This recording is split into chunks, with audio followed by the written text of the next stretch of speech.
And welcome back to Take Action News with David Shuster. Of course, one of the main goals of this show is to empower our listeners and our viewers to take action, to make sure that folks know all the opportunities that are out there.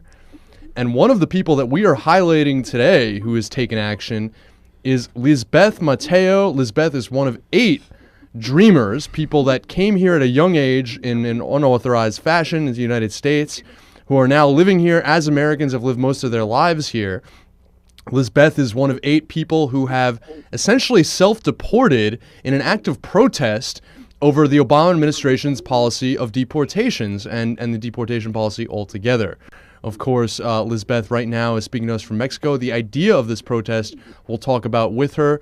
Lizbeth is at an undisclosed location in Mexico. Lizbeth, thanks so much for joining us on Take Action News. Thank you for having me. I don't know if you can hear me, but sorry if it's a little noisy. We can hear you just fine. Lizbeth, first of all, tell us exactly why you went to Mexico and what point you're trying to make.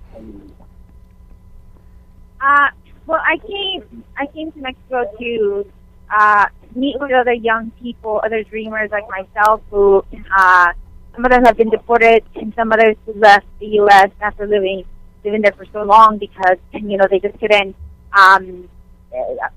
go to college, they couldn't afford to go to college, so we're not, in some places they were not allowed to go to college. So they wanted so badly to pursue those dreams that they thought that coming back to Mexico was going to be sort of the answer to, all their problems. And once they were here, they realized that things are a lot more difficult, right?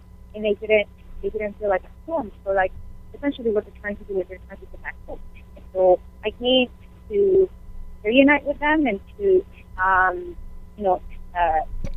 make sure that the people who are in the United States, those of us who have been working as a dreamer, have been working on immigrant rights issues, and that in the general public understands that we cannot forget about these young people who, who are here, who are waiting, and that who are waiting in other countries to go back home.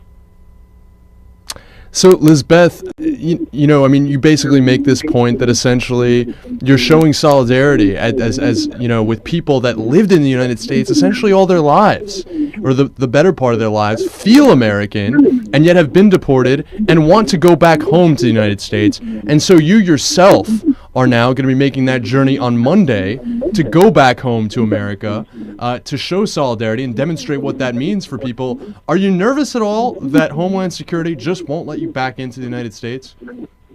Yeah, of course. I mean, we came, Marco, Lula, myself, we came knowing that that was a possibility, that it was a strong possibility that the U.S. government will not allow us back. But we came also knowing that that's the reality that a lot of young people, a lot of dreamers, like the dreamers that that we're with right now, that we've met, that are going to go back with us, that's the reality that they face, right?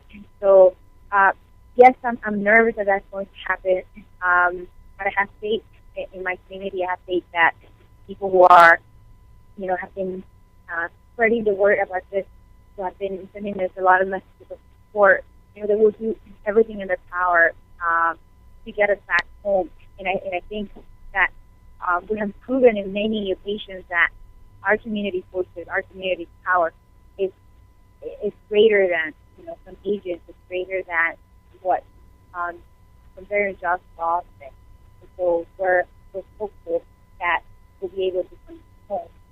We don't know when, but yeah, definitely we'll be there. Wow. It's it's moving.